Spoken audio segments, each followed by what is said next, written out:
Some stories are so unsettling, they refuse to stay buried. Tonight we're diving into real hauntings. Encounters reported by people who swear what they saw wasn't a trick of the mind or a shadow of fear, but something else. From chilling whispers in empty rooms to footsteps that follow you when no one is there. These true accounts might just make you question what really walks among us. So turn down the lights and let's step into the darkness together. Before I start, I need to say this. If you ever see a house that shouldn't exist anymore, do not go inside. Because 3 years ago, I made that mistake. And something followed me home. I'm not sure if telling this story is a good idea, but people kept asking why I stopped traveling at night. The truth is, I almost didn't survive that road, and what happened there still hasn't ended. It was during the monsoon season. One of those nights when the rain doesn't just fall. It feels like the sky is trying to drown the earth. I had taken a late bus after finishing work in another town. The plan was simple. Get off at the stop, walk 15 minutes to my hotel, sleep, and leave the next morning. But sometimes a single wrong moment changes everything. The bus dropped me off around 9:30 p.m. There were only 3 passengers left by then. When I stepped outside, the bus driver didn't even look at me. He shut the door immediately and drove away. And suddenly, it was completely silent. No shops open, no houses nearby, just rain and one flickering streetlight. I started walking down the muddy road. After about 10 minutes, I realized something strange. There were no sounds at all. No dogs barking, no vehicles, not even insects. Then my phone buzzed. Low battery, 10%, no signal. The map wouldn't load. That's when I saw it. A house, standing alone at the end of the road. The windows were broken. The gate moved slowly in the wind, and the front door was already open. Something told me not to go inside, but the rain kept getting heavier. So I stepped in. The air instantly turned cold. Dust everywhere. Broken furniture. Long scratch marks carved into the wall.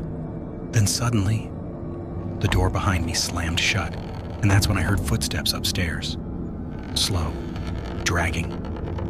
The footsteps stopped right above me.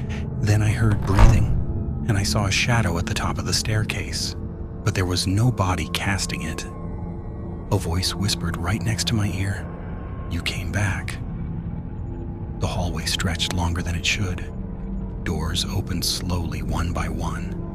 Then suddenly they all slammed shut violently, and something started running behind me. I ran toward the back door. Rain poured outside, but something grabbed my jacket and pulled me back. In a broken window reflection, I saw it. Tall, twisted, head bent sideways. Its face looked burned away. I tore free and ran. When I finally turned around, the house was gone. The next morning, a shop owner told me that house burned down 10 years ago. Everyone inside died. But 3 nights later at 3:17 a.m., I heard footsteps inside my house. They stopped outside my door, and the whisper returned. "You came back."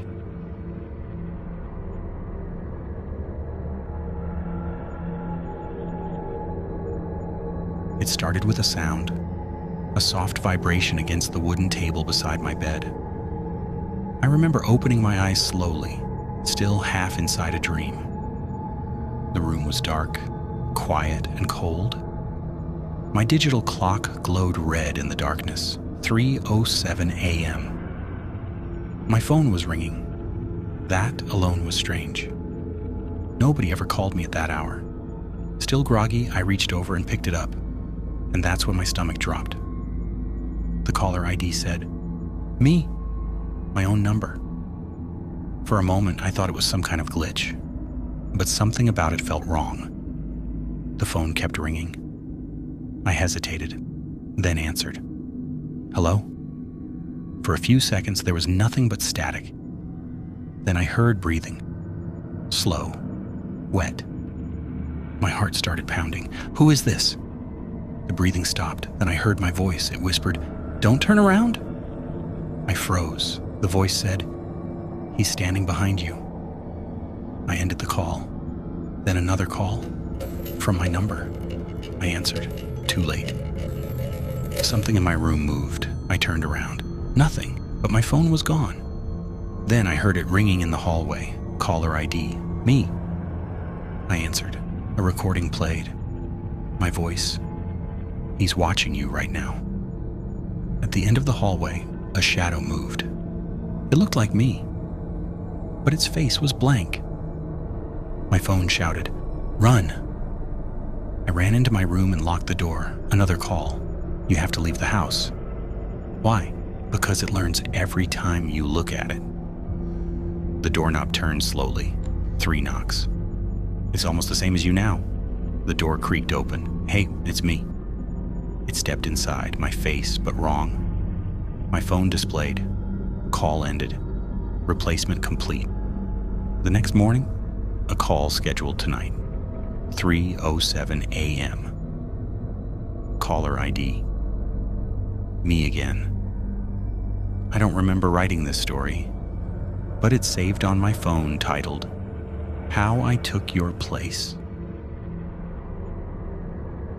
This story was told to me by my older brother during his first year of college. He and 4 of his friends had rented a flat in a quiet area of a town, Riverton. One night, one of his friends woke up around 2 a.m. He wasn't sleepy, so he went into the other room to get some air near the window, and that's when he saw her. A woman standing outside the window, not moving, not blinking, just staring straight at him. He ran back to the bedroom and tried to wake the others, but they hushed him until he whispered, "There's someone standing at the window." My brother got up and slowly walked to the window of their room, and what he saw froze him in place. The same woman standing in their window too. Same expression, same stare, 2 different windows, 2 different angles, the same woman. None of the boys spoke for minutes. Finally, one of them gathered the courage and asked, "Ma'am, are you the landlord's wife?" The woman just stared, and then without a sound, vanished, like she dissolved into the air. They ran out of the apartment that night and didn't return until sunrise. The next day they moved out completely. Only later did they learn that the landlord's first wife had died in that apartment years before. And according to locals, she never left. A girl was upstairs in her room one evening, finishing her homework. It was quiet, the kind of normal, peaceful quiet every house has right before dinner. Then she heard it, her mother's voice calling from downstairs, "Sweetheart, dinner's ready, come down." She stood up immediately and headed toward the stairs. But before she could take a single step, a pair of hands grabbed her from behind. They pulled her into the small laundry room beside the staircase. She panicked, ready to scream until she saw who it was. Her real mother. Eyes wide, tired, watery, terrified. In a trembling whisper, she said, "Don't go down there, honey. I heard it too."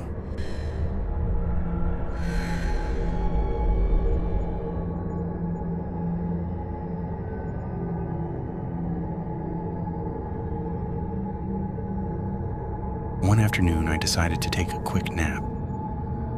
Nothing unusual. Just a quiet, peaceful moment in the middle of the day. But as I drifted into sleep, I started to hear a voice calling my name. A familiar voice. It sounded like my older brother, the one who passed away many, many years ago, back when I was just a child. At first it was soft, almost like a memory whispering from far away, but then it got louder and closer, like he was trying to get my attention. He kept saying my name, only my name, over and over. And every time he said it, his voice grew sharper, clearer, as if he was walking toward me. Soon he wasn't whispering anymore. He was shouting, screaming my name right into my ear. I jolted awake, heart racing, room spinning, and his voice was still echoing inside my skull. The strange thing is, I hadn't heard his voice in years. I'd forgotten what it sounded like, completely. But the second I woke up, I knew it was him. I knew that voice. I knew it wasn't just a dream. And to this day, I don't know if he was calling out to me or if something else was using his voice. Every night at exactly 2:14 a.m., a door in Noah's apartment would open by itself. Not the front door, not the balcony door. Always the same interior door, a tiny storage room he never used. He tried everything, locked it, wedged it, even pushed a chair against it. But at 2:14 a.m., it would still creak open, slowly, deliberately, like something inside was checking if he was awake. One night, fed up, he waited by the door with all the lights off. At 2:14, the handle turned, but this time it didn't open. It tapped. Once, twice, 3 times. Then a whisper came from the other side. "You're in my room." Noah moved out the next morning. My parents were out for the night, miles away. I told them I'd be fine. I'm used to staying up late to study. Just one night, no problem. I decide to stay awake. Lights low. Laptop open. The door is locked, like I always do when I'm studying. A video plays beside a plate of untouched dinner. Halfway through, something moves behind me. I turn. The door is opening. Slow, quiet, like someone on the other side doesn't want me to hear. Every part of me freezes. I fumble the time on my screen. 1:30 a.m. I tell myself I forgot to latch it. I always close it, always. I stand, slam it shut, twist the lock. Back to the chair, back to the laptop, back to pretending this is normal. Something falls. A glass? A bottle? I don't go. Because there's no one else here to go with me. I keep my eyes on the blue light of the screen until they sting. Then I lie down on the bed just for a minute and wrap the blanket around me like a shield. The blanket moves, not the air, not me shifting. The blanket is pulled. But there's nothing at the foot of the bed. No footsteps, no whisper of breath. Just the curtain swaying as if something brushed past it. I unlock the door to run for the bathroom. The hallway is a black tunnel. Halfway to the switch, a voice speaks from the dark. A voice I recognize. My mother's voice. "Don't worry, keep the door open." I stop. The bathroom light is a few steps away. I look back at my room. My door is half open now, the laptop light strobing the doorway. I say her name. Nothing answers. I reach the bathroom, lock it, and sit on the tile with my back to the door. I text the neighbors to call my parents. No signal, of course. So I wait. And the house begins to breathe. The pipes sigh. The floor settles. The air vents hum. But under all of it, there's something else. A slow drag along the hallway carpet, a weight stopping at each door, listening. It stops outside the bathroom. The light flickers once, not off, just enough to show how thin the door is. The metal handle turns a fraction, then stops. Whoever it is knows I'm there. footsteps move away. Except they don't sound like footsteps. They sound like cloth sliding over floorboards. A guy named James moved into an old rented house with creaky floors and dim hallways. The landlord mentioned it had one bedroom, but James noticed something strange. There were 2 doors side by side in the hallway. One led to his bedroom. The other was always locked. No handle, no keyhole, just a door. Every night as he lay in bed, he could hear something faintly tapping from inside that locked room. Not enough to be obvious, just enough to keep him awake.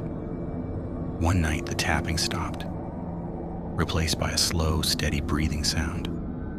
Right behind the door, James got up, pressed his ear against his side of the wall, and heard a whisper. 2 bedrooms, one for you, one for me. James tried to run, but the house seemed to hold its breath. When he glanced back, the locked door, was slightly open. Only a crack. Barely noticeable, but enough for something inside to whisper again. Good night. That was the last night James stayed in that house. Every night before bed, Neil made sure to close the closet door in his room. Not because he was scared, but because, it never stayed shut on its own. One night, just as he was drifting off, he heard it open. Creak. He sat up annoyed and whispered, "Not again." Then he heard breathing. Slow, heavy, coming from inside the closet. He froze. The door, still in the dark, whispered back, "Come help me out." Neil didn't move, didn't blink, didn't even breathe. In the morning, the closet door was wide open, and something had left long fingerprints on the inside of the door.